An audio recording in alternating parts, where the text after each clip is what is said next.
Gracias, Gloria. Bueno, terminamos así entonces esta primera ronda de presentaciones, una ronda que pone en evidencia que el tema, aunque en su enunciado tiene un carácter de especificidad, trabajar en particular los aprendizajes, sin duda despliega la mirada al conjunto de la política educativa, y no solo la política educativa, sino también al conjunto de la política social. Queda claro que el tema del aprendizaje es el resultado último de la convergencia de un conjunto de acciones de múltiples actores. Se hablaron de actores múltiples, se habló del docente, se habló de actores institucionales, la escuela, los ministerios, la complejidad, por ejemplo, de casos como el argentino con el esquema federal, que lleva a que la articulación de actores sea a su vez mucho mayor. Aparece temas de condiciones que hacen posible el aprendizaje, condiciones de inversión, condiciones en las que están los trabajadores de la educación, las condiciones en las que están también los propios estudiantes. Sin dudas, el tema, aunque en su enunciado, insisto, tiene algo de especificidad, es un gran disparador, tiene un efecto dominó donde va arrastrando un conjunto de dimensiones que nos llevan a hablar de la totalidad, digamos, de la política social y educativa. Están llegando a la mesa preguntas que están produciéndose tanto desde la sala como a través de Internet, de quienes están siguiendo el seminario vía Internet, que también nos están haciendo llegar algunas de las preguntas. En tanto, yo quisiera, un poco para darnos tiempo a ordenar estas preguntas, provocar con una primera pregunta a cada uno de los panelistas. Cuando escuchaba a Gabriel, más allá de la complejidad que implica hacer política educativa o política social en un país federal, me llamaba la atención este aspecto que tiene que ver con la preocupación por evitar que el esfuerzo que se hizo por aumentar la matrícula a nivel medio viene seguido de otro esfuerzo, que es lograr que permanezcan estos adolescentes y que no se tengan que ir de la escuela, ¿no? Nosotros dentro del proyecto Sitial estamos cada vez más pensando en esta idea de cómo proteger las trayectorias educativas, protegerlas del embate que reciben, sobre todo los adolescentes, por la presión que implica la pobreza, la presión que implica en el caso de los varones la necesidad de salir a trabajar para aportar a los hogares con algún ingreso extra, la presión que significa para las mujeres asumir tareas de cuidado de los niños menores, de los hermanitos, de los mayores y demás. Entonces, trayectorias educativas donde la permanencia en la escuela es condición necesaria para hablar luego de aprendizajes, trayectorias educativas que se ven bombardeadas. Por un lado, un gran esfuerzo por retener a estos chicos y por otro lado aparece ahora la necesidad de políticas insisto, de crear trayectorias protegidas. Entonces me nacía preguntarle a Gabriel en ese aspecto, ¿cómo es pensar una trayectoria protegida en los adolescentes como condición de posibilidad para este tema de los aprendizajes? Paso a las otras dos preguntas, así después aprovechamos ese momento para ordenar un poco el resto de las preguntas. Cuando escuchaba el caso de Uruguay, sentía esta necesidad de buscar respuestas, ¿no? O sea, ir experimentando, ir generando distintas alternativas, ir preguntándose permanentemente qué hacemos, y contrastaba esa necesidad de respuestas con un dato que conversaba anteriormente con ella, que es cómo está paralizada la escolarización de los adolescentes en el tiempo en Uruguay. Cuando uno mira los datos en Uruguay, Uruguay tiene una serie de dificultades de inclusión de los adolescentes, pero además ese dato de relativamente baja inclusión de los adolescentes en la escuela está paralizado durante toda la década. O sea, hay un desafío presente, pero además una gran dificultad por hacer frente a ese desafío. Entonces me parecía interesante que, nuevamente, entendiendo que no hay aprendizaje sin inclusión y entendiendo la inclusión como condición de posibilidad, me invitaba a provocar con esa pregunta. Y cuando se abrió el seminario decíamos, bueno, el tema de los derechos es un elemento que premió en todas las agendas, que se instala, que adquiere centralidad. Sin embargo, Ecuador siempre nos provoca, ¿no? Con este elemento que traía Gloria, que es este tema de una sociedad especialmente pluricultural y multilingüística. Y Ecuador, además, que ese es un dato constitutivo de la historia de Ecuador, en la historia reciente trae nuevos elementos, ¿no? Con su nueva constitución, donde no solamente hay una apuesta por los derechos, sino que hay otra apuesta, que tiene que ver con la cosmovisión indígena, llevada a nivel de la constitución.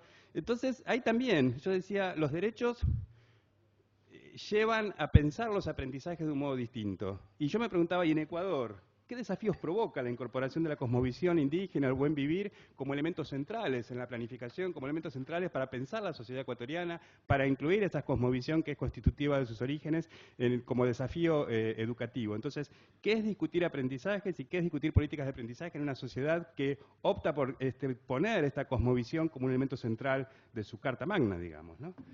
Mientras que escuchamos estas primeras respuestas, aprovechamos en los silencios para seguir ordenando las preguntas que van llegando y demás.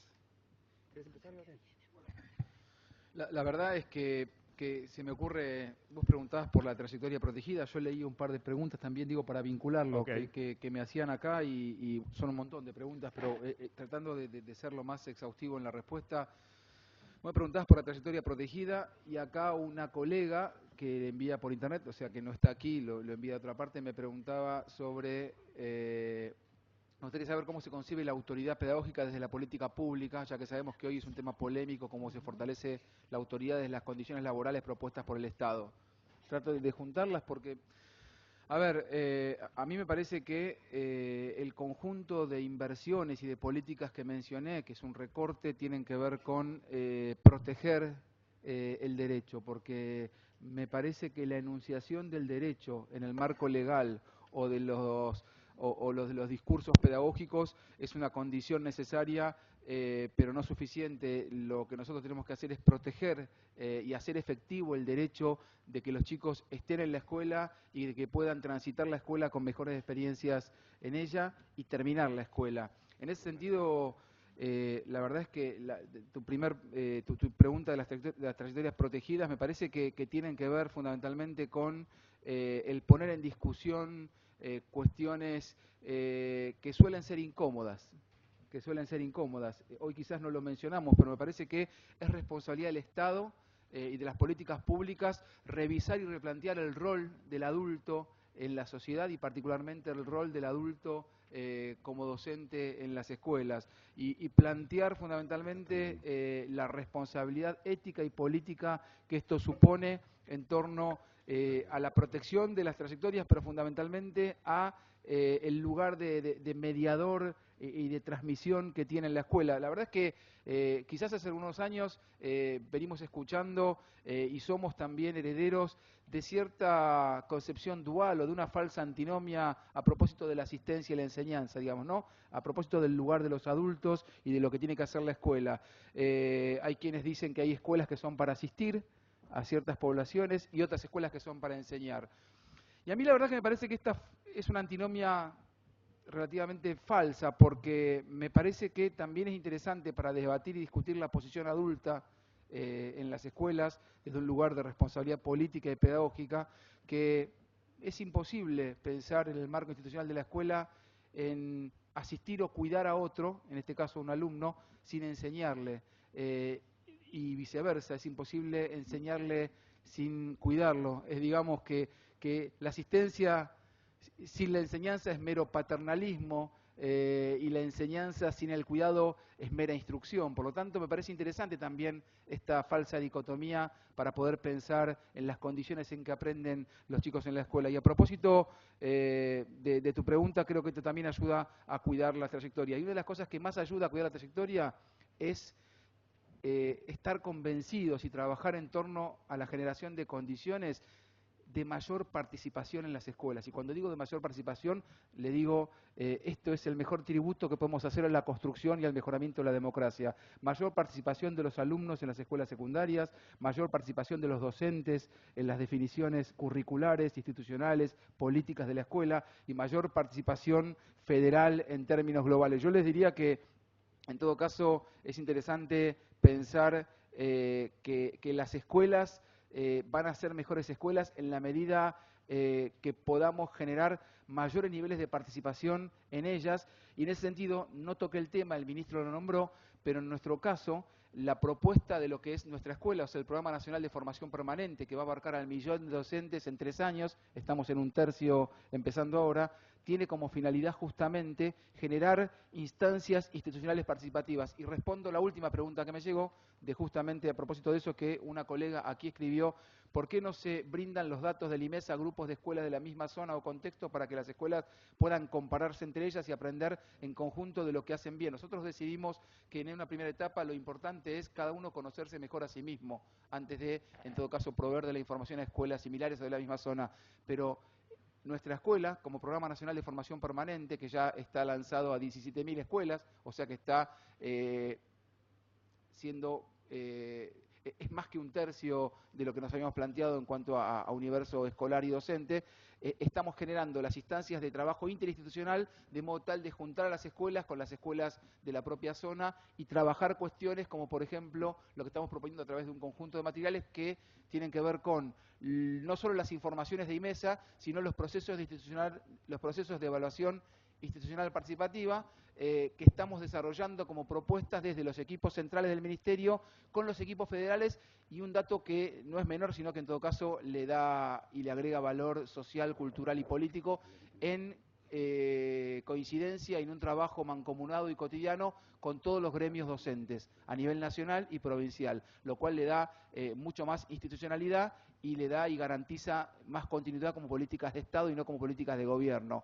Esto lo estamos haciendo y me pareció una respuesta interesante porque me había olvidado de decirlo, y tiene que ver con la posibilidad de generar espacios de grupos de escuela que tienen cuestiones en común. Nosotros proveemos información y la idea es que las escuelas construyan su propio proceso de evaluación, que consideramos que no tiene que ser externo, sino que tiene que ser de cada escuela consigo misma y de estas escuelas entre sí.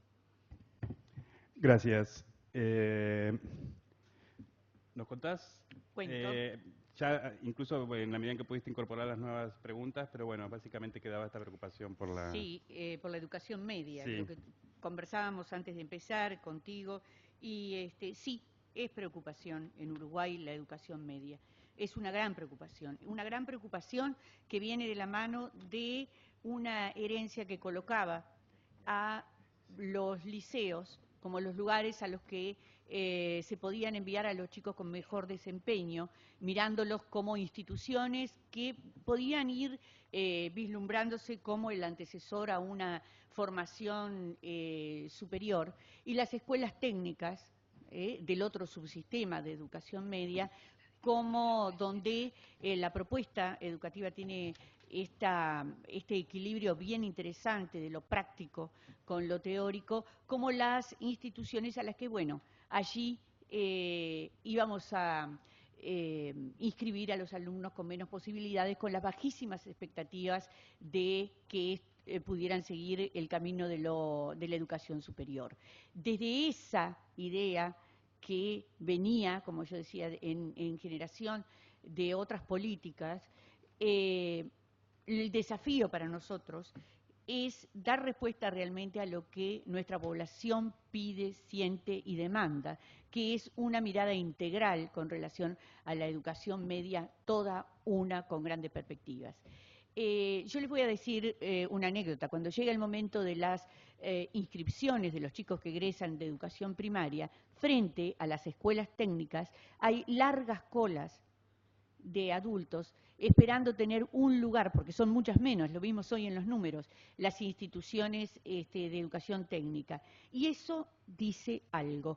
Nosotros tenemos que aprender a escuchar también lo que nos dice la población, que no tiene que ir de la mano necesariamente como una vieja concepción, como se tiene en la vieja concepción de ir entrenando a los muchachos para el trabajo. Creo que tiene mucho que ver con lo atractivo de las propuestas de aula, con el hecho de que se vuelva significativo y motivador para los muchachos asistir, pegado a otros indicadores que son bien complejos de analizar. Nuestro desafío entonces es, y lo estamos trabajando muchísimo, ir pensando en una educación media donde los movimientos horizontales sean naturales, y otra vez vamos a la naturalización de algunas cuestiones, y se pueda pensar muchísimo en conjunto, aprovechando las fortalezas de una y de otra. Otro desafío que es bien concreto y que nos planteamos en este último año de la administración, porque creemos que es un hecho de responsabilidad dejar recoger este sentimiento no solo de la población, sino del mundo de la política, de los sindicatos, de los integrantes de las asambleas técnicos docentes, que es un órgano que representa a los docentes y que acompaña la gestión de los consejos. Lo que hicimos fue sentarnos con los 4 subsistemas, representantes de los consejeros de los 4 subsistemas, con los 4 planeamientos educativos y trabajar, y el planeamiento educativo de la centralidad, trabajar fuertemente en la elaboración de un documento de propuesta de educación media, donde hay todo un marco conceptual acordado, no definido, sino acordado, bien amplio, donde hay un capítulo dedicado a un posible perfil de egreso como un disparador para trabajar sobre eso, y donde acompaña este documento una serie de planteos para que desde todos estos escenarios que yo nombraba se puedan recoger. Nos hemos puesto un plazo para recoger las opiniones, y es algo que no se había hecho anteriormente. Por ejemplo, esto de distribuir a todas las instituciones de todos los subsistemas ejemplares de este documento, pedir que se discuta en el marco de los colectivos, que se recoja la opinión de los docentes, pedir a los cuerpos de supervisores que discutan en torno a este documento. Lo repartimos en las comisiones del Parlamento, en las comisiones de educación de senadores y de diputados, lo repartimos en los sindicatos docentes, como les decía, lo repartimos, nos hemos puesto una fecha, se ha recorrido todo el país integrantes de la comisión que trabajando con las comisiones departamentales, y esperamos que esto también sea un insumo, porque evidentemente tenemos que dar un viraje a pensar las políticas de educación media. Y esto tiene que ver con una de las preguntas que hacían, bien puntual: ¿cómo se ve la acreditación de saberes en la escuela media? Nosotros creemos que, especialmente en las instituciones de secundaria, y lo digo con énfasis, que los muchachos egresan de la escuela, de estar en contacto con diversidad de docentes, pero fundamentalmente con un docente referente. En algunas propuestas pasan a tener hasta 13, 14 docentes referentes, con un modelo y un planteo muy asignaturista que obliga a que quien sea que se adapte sea el alumno, y no está todo lo que esperamos interpelándose a sí mismo. Pensamos que esto no es cortar y empezar de nuevo. Todas las cuestiones en educación merecen y necesitan procesos, y fundamentalmente quienes deben sentirse seguros en todos estos cambios son desde luego los alumnos, pero también los docentes. Pero creemos que pueden haber algunas cuestiones que tienen que ver con algunas experiencias que hemos hecho focalizadas de acreditación de saberes, donde los muchachos puedan ir transitando, más que pegados a la gradualidad, pegados a lo que ellos van acreditando. Si tienen 13 asignaturas, si les fue muy bien en 7, ¿por qué tienen que volver a cursar las 13 desde el punto cero? Tan simple como eso, tan simple pero tan complejo, que interpela formatos, ¿verdad? Y que, bueno, nos tiene que hacer pensar en estas cuestiones. Hay otra pregunta que, bueno, hablaba de los desafíos más importantes, y le agradezco a quien la formuló por él mismo que me hace con relación a la exposición, que eso siempre nos gratifica, y que me habla de cuáles son los desafíos. Pasan por esto, ¿verdad? Por la interpelación de tiempos y de espacios y de escenarios, y porque entender lo que yo hoy decía en el marco de la exposición, y que lo leemos en todos quienes investigan. Sí, estar en la institución no es significativo para el adolescente y para el joven, no le pidamos que se quede en él. Nosotros no nos quedamos en lugares donde no nos sentimos que estamos siendo recibidos y no tolerados, esperados y no asumidos con los brazos bajos, donde hay expectativas, donde hay reconocimiento de saberes, donde se ponen en juegos, donde hay proyectos que permiten la participación y la voz en la construcción. Acá me piden que amplíe la información sobre el sistema de evaluación en línea. Este es un sistema de evaluación que nace de la mano de la distribución de las computadoras a todos los alumnos. Es un sistema pensado para la evaluación en el aula, para que se pueda implementar desde tercero de escuela hasta tercero de media, que propone actividades en el área del lenguaje, en el área de la matemática y en el área de las ciencias. Actividades que fueron pensadas por docentes que tienen experticia en estas áreas del conocimiento, pero también por técnicos que tienen magnífica experticia en la elaboración de ítems, de tablas de especificaciones y demás. En la conjunción de esos saberes nace este sistema de evaluación que intencionalmente pedimos a los docentes que lo implementen en un momento del año donde estemos alejados de toda toma de decisión con relación a promociones, repeticiones, etcétera, etcétera. El docente, cuando en una institución se implementa la evaluación en línea, ¿qué sucede en el aula? Todos los alumnos se conectan, ellos realizan las actividades y cuando el último alumno da el enter de que terminó de hacer el trabajo, el docente ya tiene la devolución en su computadora y la lectura de los resultados de las actividades. ¿Por qué decimos que esta evaluación apela a lo metacognitivo? Porque imagínense que el docente, por supuesto, puede ver cómo le fue a cada uno de sus niños y de acuerdo a la edad es la mayor o menor profundización, pero el análisis lo pueden hacer en conjunto de por qué no fue bien, por qué no supimos esto con relación a los triángulos, qué datos nos habrá faltado, qué camino siguió uno para resolverlo, qué camino siguió otro. ¿Puede haber más de un camino para resolver una situación? Bueno, infinidad de procesos de reflexión que son riquísimos en el camino de esto de aprender a aprender y de transformar al docente en un verdadero animador de la construcción de los procesos de conocimiento. Pero también estas evaluaciones permiten a que los colectivos se reúnan, a que los maestros de un mismo nivel se reúnan, a que el maestro de sexto decida poner las evaluaciones de cuarto, de quinto, a que un maestro de cuarto, que ve que sus alumnos van sorteando con facilidad, pueda tomar las actividades de un grado superior, a que los docentes de educación media puedan, más allá de la asignatura, puedan implementar, por ejemplo, una prueba de lectura con sus alumnos, aunque él sea el profesor de ciencias, el profesor de geografía, de historia, para aprender realmente con ellos y conocer cómo van los procesos que van realizando sus alumnos cuando están puestos ante situaciones que apelan a su reflexión, que apelan a buscar caminos y demás.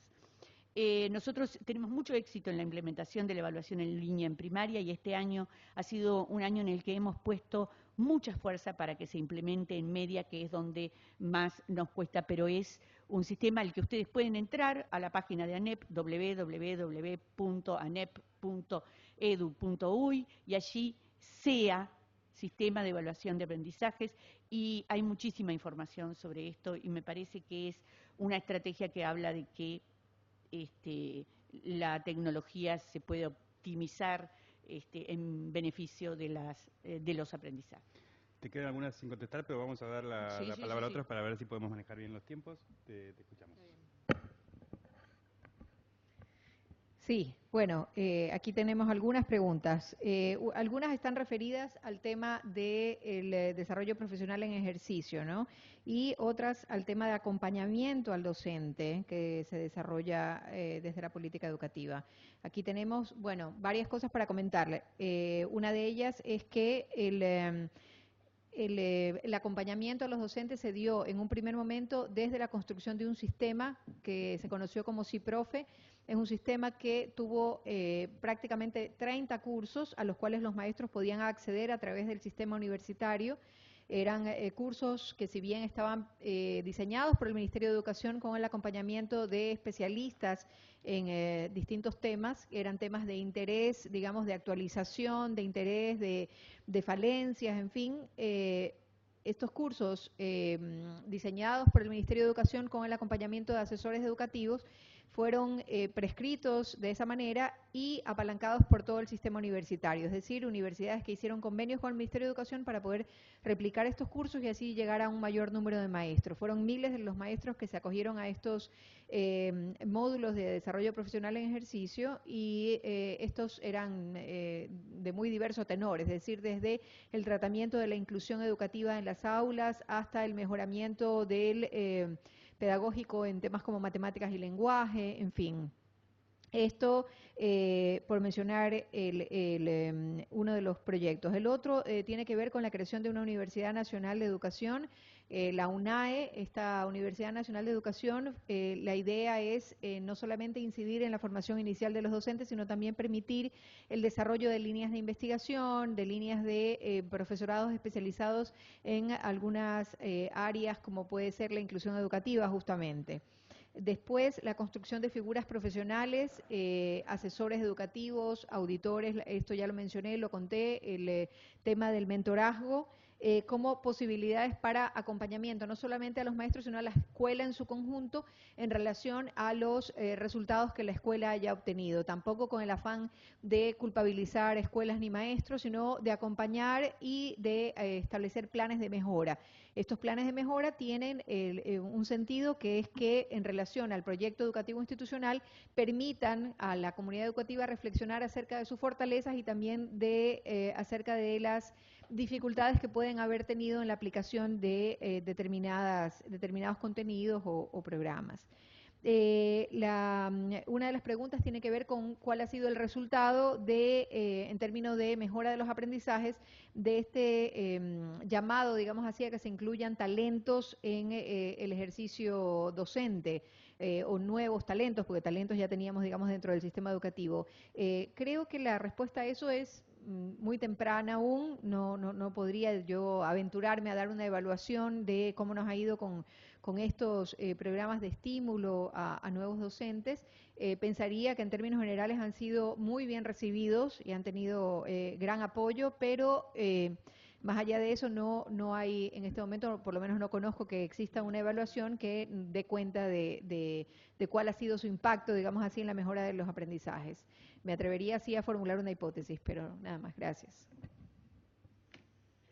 Bueno, a ver. Sigue habiendo varias preguntas.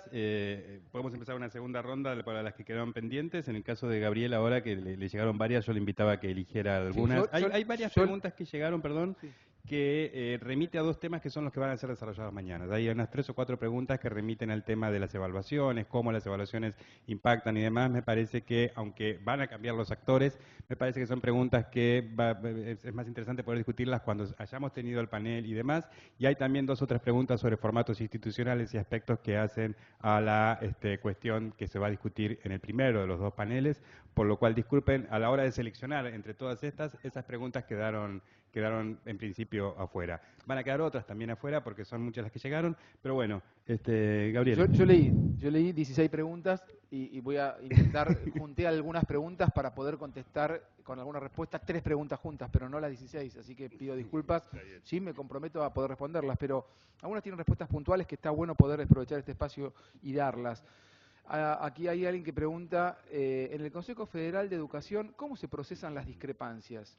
¿Qué pasa cuando hay divergencias profundas en temas sobre los que se toman determinadas decisiones? Preferí empezar por una pregunta que a veces uno dice, elige las preguntas bonitas, no, elegí una de las preguntas más, y la verdad que lamento que no esté el ministro, que esto lo contesta de manera elogiable, porque también creo que tiene que ver con un trabajo que viene haciendo él, y somos un equipo, pero con el ministro a la cabeza. La verdad es que es un dato interesante la respuesta a esta pregunta, y es que la mayor cantidad de resoluciones y las más notables del Consejo Federal son por unanimidad.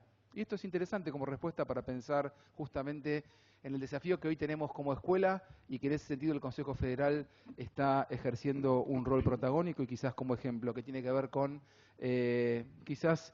cómo unir lo diverso para enfrentar distintos tipos de adversidades, ¿no? O para construir lo común, que es parte de la tarea política del Consejo Federal de Educación.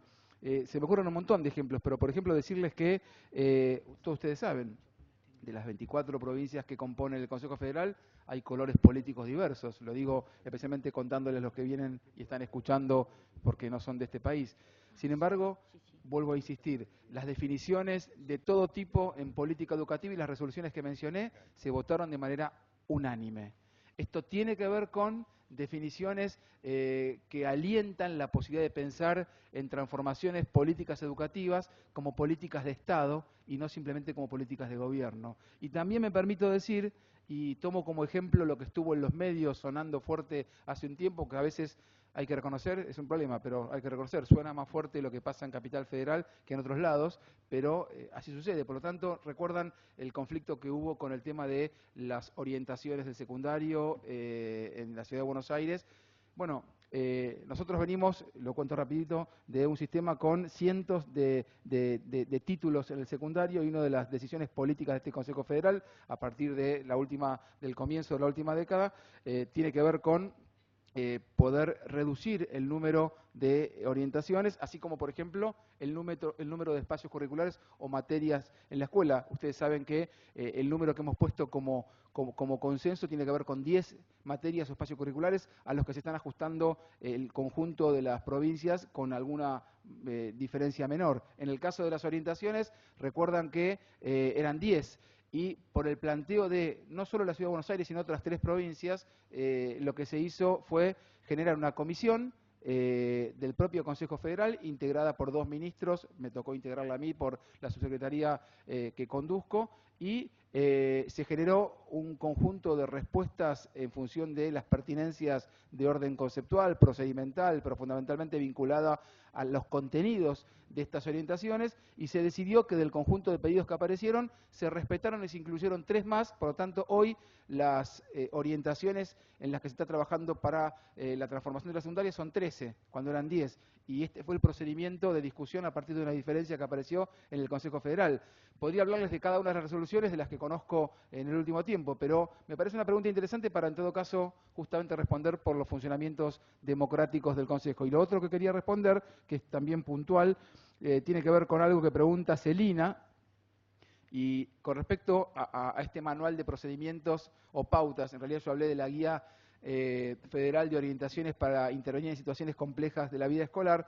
Me pregunta si está en la página web del Ministerio, y te agradezco la pregunta porque me permite decir 2 cosas. Sí, está en la página web del Ministerio. Si ustedes entran a la página del Ministerio, está en un flyer que circula, que está justamente, uno no tiene que buscarlo, se encuentra con ello, y les propongo que lo puedan ver porque es un material importante para ser leído, especialmente por aquellos que estamos vinculados por cualquier motivo de educación. Pero además, también dije, y vuelvo a comentar, estamos terminando de publicar 200.000 guías para que lleguen, por supuesto, más de una a cada escuela de todos los niveles y modalidades a lo largo y a lo ancho del país, o sea, a las 45.000 escuelas que tenemos en la Argentina.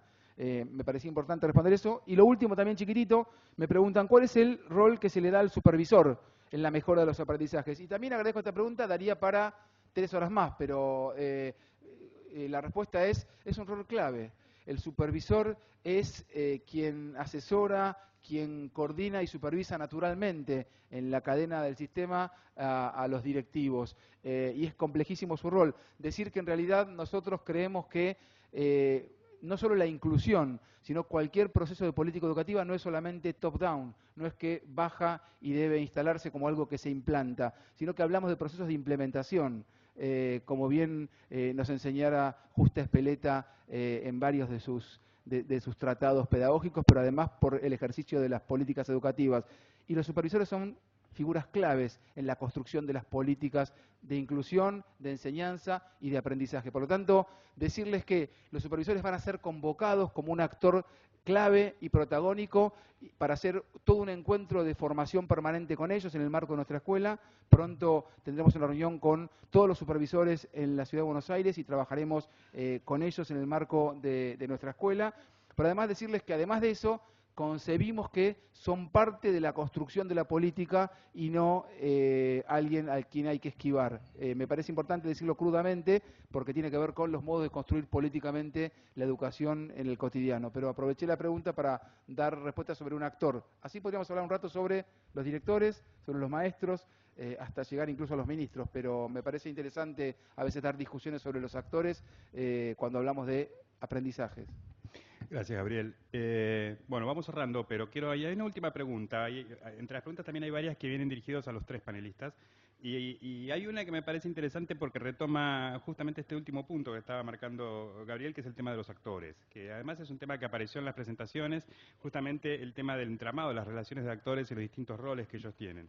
Hay una pregunta puntual, que es ¿cuál es el papel de los sindicatos docentes en las políticas de mejora de los aprendizajes? Entonces me parece que podemos cerrar el panel simplemente con una ronda en que los tres nos puedan contestar esas preguntas, y yo le voy a reclamar a Gloria, que no me dijo cuál es el impacto que tiene el buen vivir en la concepción que se tiene de lo que es aprendizaje, en las implicancias que esto tiene en el momento de pensar una política, esta apropiación de la cosmovisión indígena en el centro, digamos, del corazón de la política de Ecuador. Entonces, puedes empezar y luego quisiera que los tres reaccionen a esta pregunta sobre el rol de los sindicatos docentes, específicamente en lo que son las políticas de mejora de los aprendizajes, y con eso iríamos terminando este panel de hoy. Sí. Bueno, muchísimas gracias, sí, por recordármelo. La verdad, lo que nosotros hicimos desde el Ministerio de Educación fue promover una ley de educación que se llama Ley Orgánica de Educación Intercultural, y la idea justamente es poner en la centralidad el tema de la interculturalidad. Hasta hace algún tiempo, el subsistema de educación intercultural bilingüe se ocupaba de lugares específicos, de nutrir, digamos, la educación intercultural en lugares específicos y en contextos también específicos. El tema, pensamos que tiene, en el caso de Ecuador, una transversalidad que permite y debería de permitir que el sistema por completo sea intercultural y que permita ese conocimiento y esa digamos, esa riqueza que lo intercultural trae acotado a nuestro sistema. Por eso la idea de diseñar escuelas se llaman escuelas para el buen vivir, y son escuelas que sobre todo lo que construyen es en el diario desenvolverse de una escuela, en la rutina diaria con maestros, con profesores, con padres de familia y en la relación con la comunidad, en definitiva, el respeto por las condiciones básicas, digamos así, de esta convivencia. Tiene que ver con el respeto a reglas elementales, desde iniciar con puntualidad las clases, trabajar ordenadamente, hacer una devolución permanente del trabajo escolar, tener una interactividad con la comunidad que permita que esa escuela tenga sentido, digamos, dentro de esa comunidad, en fin, una serie de cuestiones que están, yo te diría que todavía en construcción, y es una construcción incipiente aún. La ley es muy nueva, ¿verdad? Tiene muy pocos años de vigencia, y que lo que establece más bien son desafíos para lograr una interculturalidad con mucha más fuerza, ¿no? Pero están sentadas las bases para este tema. Y sobre el tema de qué rol tiene, digamos así, el sindicato docente en la construcción de políticas públicas, te diría que pienso que el sindicato tiene un rol muy particular y en algunos casos puede tener un rol realmente muy fuerte. Y reivindico la presencia, digamos, dentro de los sindicatos en el rol del docente en sí mismo. Creo que en la voz del docente, y que cuando hay una desconexión entre lo que es la voz del docente y la voz del sindicato, esto se evidencia muchísimo en la construcción de una política pública. Creo que los sindicatos deben oír mucho más a los docentes, y los ministerios de educación deben oír mucho más al docente y establecer canales de comunicación vinculados directamente a esa escucha con el tema docente. Les doy un dato bastante simpático, y es que mientras fui ministra de Educación aprobé al segundo sindicato, digamos así, segundo porque había un solo sindicato en Ecuador, y se aprobó la creación de un segundo sindicato. Ojalá que ya el ministro actual haya aprobado 3 o 4 más, porque me parece que mientras más voces docentes nosotros tengamos para poder articular, es mejor aún, ¿no? Eso. Gracias, Gloria. Graciela. Sí, en brevísimo tiempo. Yo empezaría por decir, los docentes somos trabajadores. No se me ocurrió trabajar un solo día de mi vida como docente sin ir a afiliarme al sindicato que me iba a representar. Eso es lo primero. Para alejarnos de aquella vieja idea romántica de que los docentes todo. Los docentes son trabajadores, y nada menos y nada más de una profesión que marca rasgos vitales en cualquier sociedad. Eso primero. Segundo, juegan un papel importante en el tema de la mesa de hoy, aunque parezca que estamos forzando a pegarlo. Son una alerta permanente al poder político de la voz del trabajador y de las circunstancias en las que está desarrollando su trabajo. Y eso también es muy importante que esté presente cuando se toman las decisiones desde el poder político. Por lo tanto, quiero decir que en este momento en nuestro país hemos logrado escenarios de trabajo conjunto del poder político con los sindicatos. No siempre coinciden, no siempre es un romance, pero es importante que se haya ido trabajando en establecer la cultura del encuentro, porque su voz, desde la voz del trabajador, debe estar presente también para la toma de decisiones. Gracias.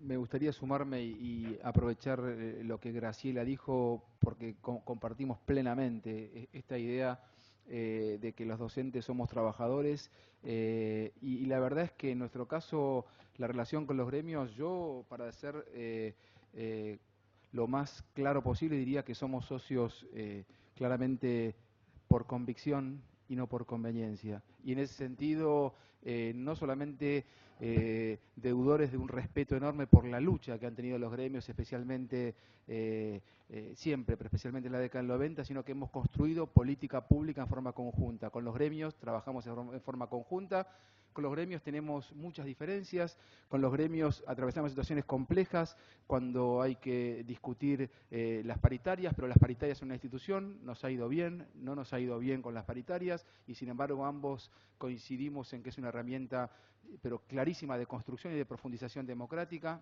que ese es el camino, y fundamentalmente, yo antes lo decía, en el caso de nuestra escuela, que es el programa de formación permanente sin precedentes que va hacia la cobertura de una formación universal, en ejercicio, gratuita, a todos y cada uno de los docentes del país, lo estamos haciendo con una mesa de trabajo técnico-paritaria, de la que también formo parte, en la que con los gremios, con todos los gremios nacionales docentes, estamos construyendo no solamente la normativa, sino que estamos construyendo la propuesta pedagógica, y no solamente eso, sino que también los gremios forman parte de este proceso de capacitación, y los capacitadores también tienen que ver en muchos casos con las propias organizaciones gremiales. Yo me gustaría decirles que justamente eso es una viva muestra en la relación con los gremios, permítanme decir, de la importancia de considerar al conflicto no como algo negativo, sino al conflicto como una fuente permanente de construcción social. Es decir,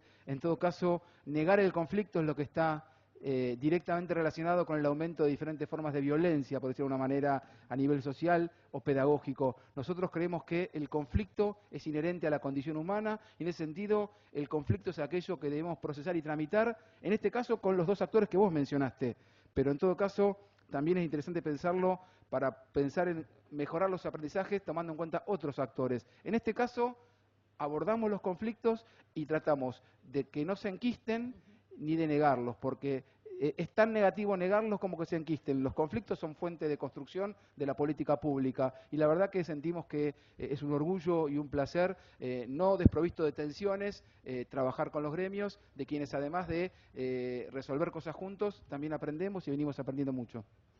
Gracias.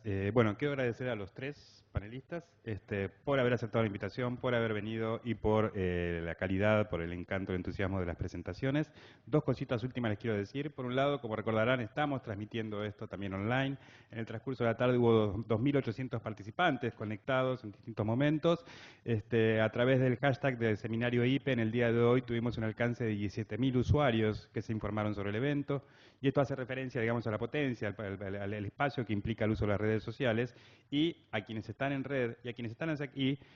A partir de este momento se abre el foro de debate que da continuidad a este espacio, digamos, sigue esta discusión, sigue online, sigue, así que iremos todos corriendo ahora a conectarnos para seguir esta discusión. Por otro lado, esperamos a todos mañana a las 10 de la mañana, aquí en este mismo lugar. El segundo panel, que tiene que ver con el desarrollo curricular en contextos de inversión tecnológica y las políticas de formación docente continua, con foco en la mejora de los aprendizajes. Ahí escucharemos a Laura Fumagalli de Argentina, a Pedro Gep de Chile y a Manuel Aria Moreira de España, moderados por nuestra amiga Tere Lugo. Nos vemos mañana. Muchas gracias por todo.